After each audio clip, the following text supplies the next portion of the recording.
Berlin in October 1943.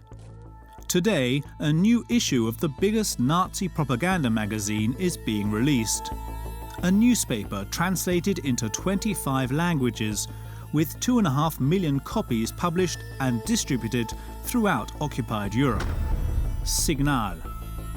And on the front page this month, the German soldier in uniform standing right next to the eagle and the swastika. But this man is not German. He is French. His name, Mayol de Loupé. And even more astonishing, although he is wearing the uniform of the Waffen-SS, he is first and foremost a Catholic bishop. This man, so willingly lending his image to Hitler, is proof that Catholicism and Nazism can be compatible. This is a godsend for the Führer, who takes the opportunity to plaster it all around Europe. Les nazis sont plutôt païens et la religion pour eux, c'est vraiment source. Ça peut être une opposition aux nazis parce que du fait de leur paganisme. Donc, de montrer que des catholiques se battent avec eux, c'est gagnant pour les Français, les Italiens et d'autres catholiques à travers l'Europe, les Espagnols aussi. Montrer que Dieu est avec eux, qu'on est du bon côté. Les nazis sont du bon côté. Pour ça, c'est important. En termes de propagande, c'est important, oui. Mayol de Loupé is part of this Nazi turning point at the start of the 30s. He has a long-standing obsession, Bolshevism, and most definitely shares his hatred of the Reds with the Hitlerite regime. And also he shares this hatred with the Vatican, since the Vatican never ceases to condemn communism, much more so than it condemns the Führer. Tant du côté du pape que du côté des évêques, des catholiques. On entend depuis le milieu du XIXe siècle que le mal, c'est le communisme. Ça devient évidemment le bolchevisme. Depuis le début de la Révolution russe, le pape a pris plusieurs fois la parole pour dénoncer l'idéologie communiste, pour dénoncer les crimes du communisme. Donc, il est évident que cet anticommunisme, nourri par les événements eux-mêmes, va certainement jouer un rôle dans l'attirance de certains pour le nazisme, qui se pose comme un parti anticommuniste. Except Mayol de Loupé will not just be attracted by Nazism. In the name of anti-Bolshevism, he is ready to actively lend a hand to Hitler, in the hope that this will help the Church to finally get rid of the Reds. And soon he will have just the opportunity. We are in the Soviet Union in the winter of 1941. For months, the country has been fighting the bloody German invasion in Operation Barbarossa. 4 million Axis soldiers have invaded the USSR by surprise. But the war is brutal. Hitler needs more men.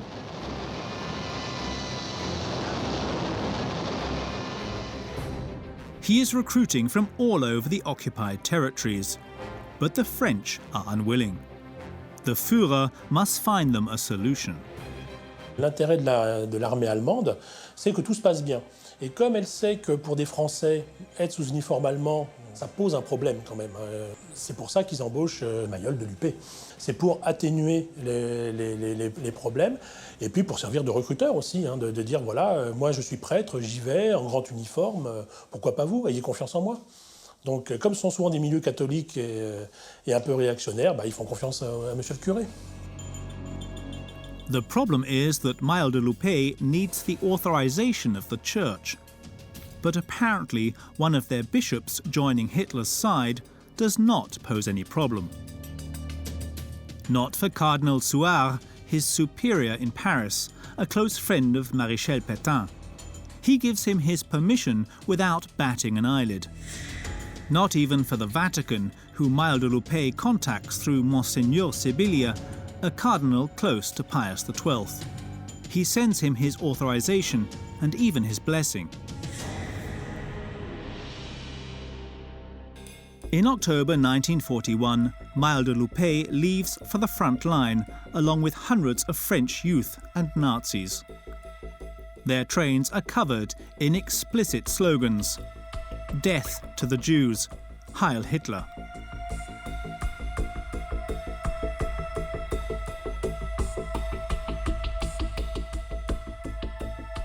At nearly 70 years old, the new crusader finds himself as a military chaplain on the Russian plains. His mission? To spew out his party line. Amen Hitler. Le dimanche, jour du Seigneur, donc forcément des messes sont organisées, c'est Mayol de Lupé bien sûr qui officie, et effectivement il faut ces grandes messes sur le mysticisme du nazi, sur la justesse de la cause, hein, on combat le bolchevisme, hein, on combat l'ennemi rouge, et effectivement ils terminaient, on a su ça par des survivants qui l'ont raconté, ils terminaient ces sermons au nom du Père, du Fils et du Saint-Esprit, à Hitler, ce qui n'est pas tout à fait dans le droit canon romain, donc c'est un peu hétérodoxe. Et il avait aussi une autre phrase, c'était Adolf Hitler comme notre prophète Jésus-Christ. C'était pour justifier l'injustifiable, quoi. Donc l'engagement des Français sur place, Mayol de Lupé n'était pas à s'encombrer à quelques formalités près. In total, Mayol de Lupé will spend almost 3 years on the Eastern Front. He then settles in Germany until the end of the war. As the Allies arrive, he hides in a monastery, but is quickly found and arrested. At the end of his trial, Mayol de Lupé will serve 4 years in prison for enemy intelligence. In theory, with the defeat of the Germans, one could think that this would also put an end to these somewhat clouded Church-Nazi relationships. But you will see that in reality, even years after the fall of Hitler, some very highly positioned men in the Vatican will enter into outright complicity, organising the escape of war criminals.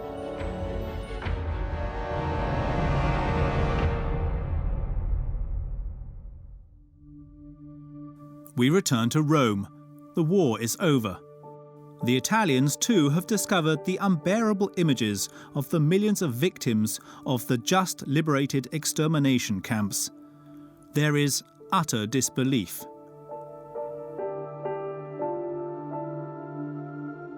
In the Vatican, the Pope still has not reacted publicly, nor has he condemned these horrors. And after 3 years, life has resumed its course. It is 1948. A stone's throw from the Holy See, this is the Via della Pace, the Road of Peace.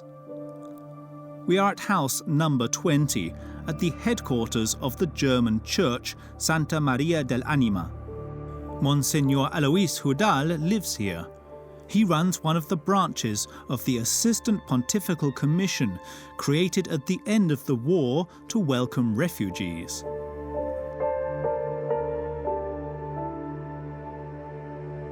They wanted to help. They saw the millions of Europeans on the road, on the street, homeless, displaced persons, survivors of the Holocaust. It was very chaotic and very difficult situation in Europe in those years.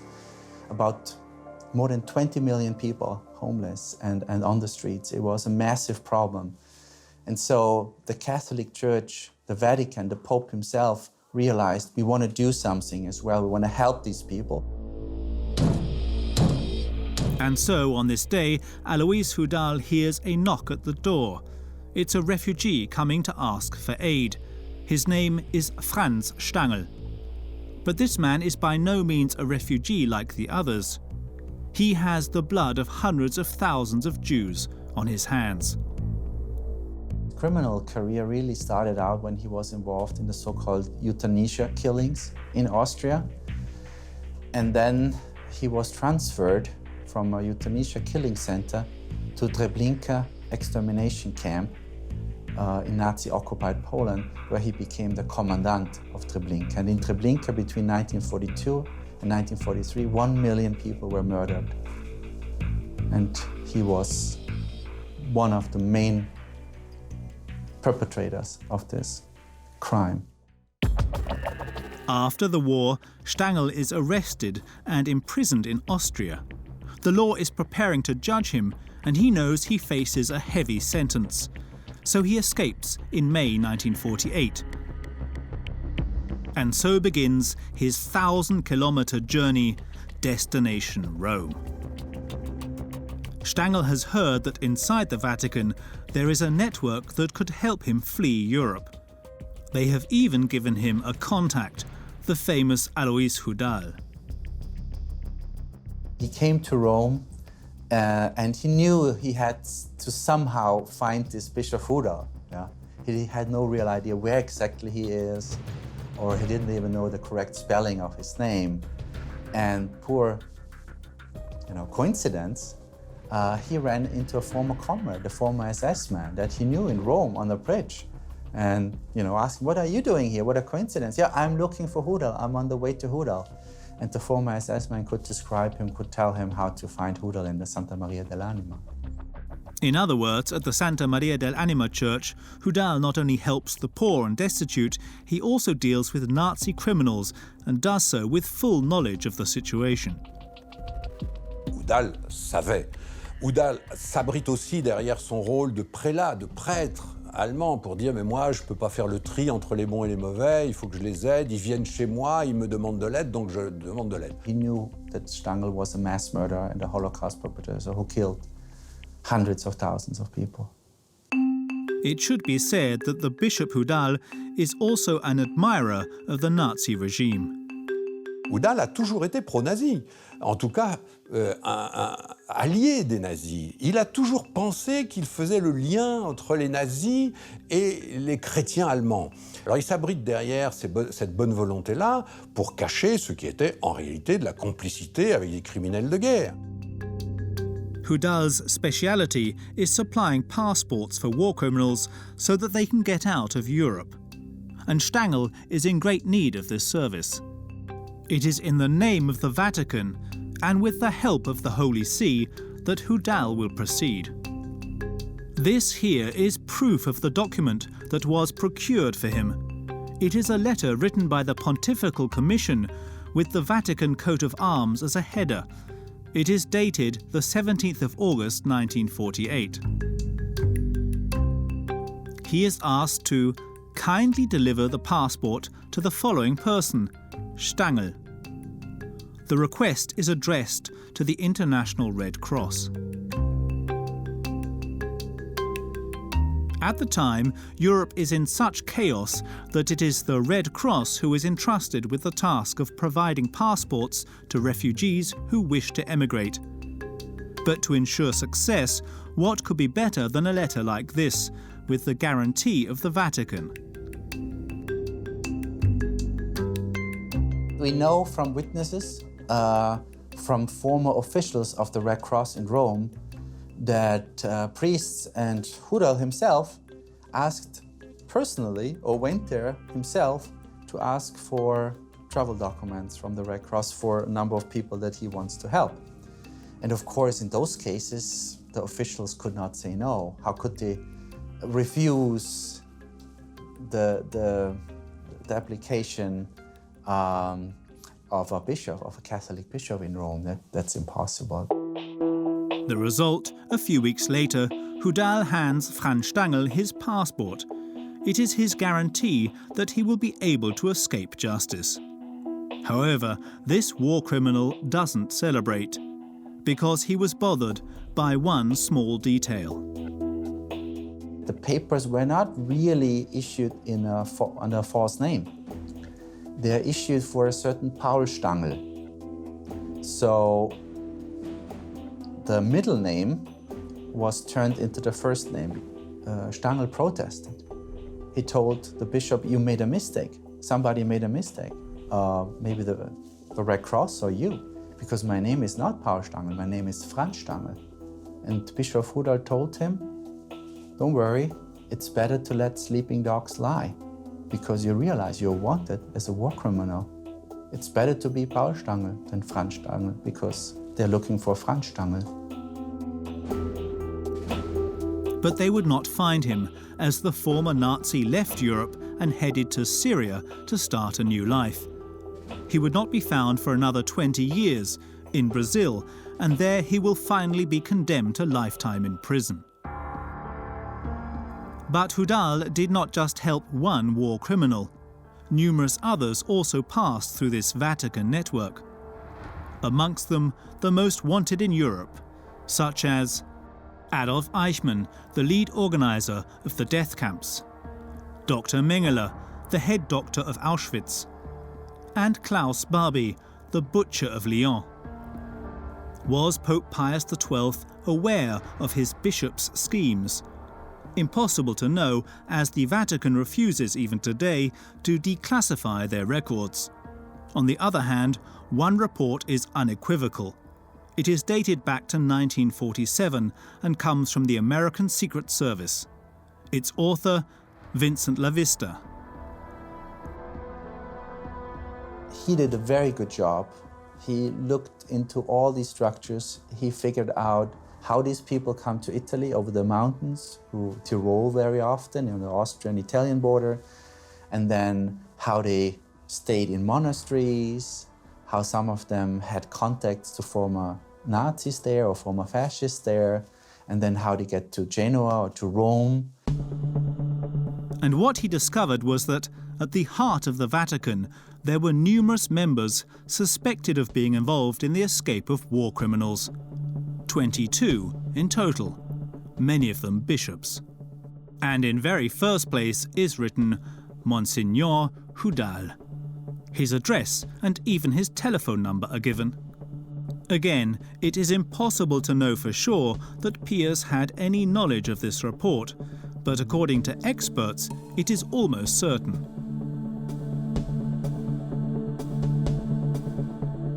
Un rapport comme ça va évidemment sur le bureau du secrétaire d'État, qui est le Premier ministre du pape. Sauf qu'à cette époque, il n'y a pas de secrétaire d'État, puisque le secrétaire d'État est mort en 1944 et Pie XII n'a pas voulu le remplacer. Pie XII disait, au fond, le secrétaire d'État, c'est moi. À partir de cette boutade du pape lui-même, on peut considérer qu'un rapport important comme celui-là est arrivé sur son bureau. Alors, qu'en a-t-il fait? L'a-t-il lu? L'a-t-il confié à des gens? Qui saura jamais?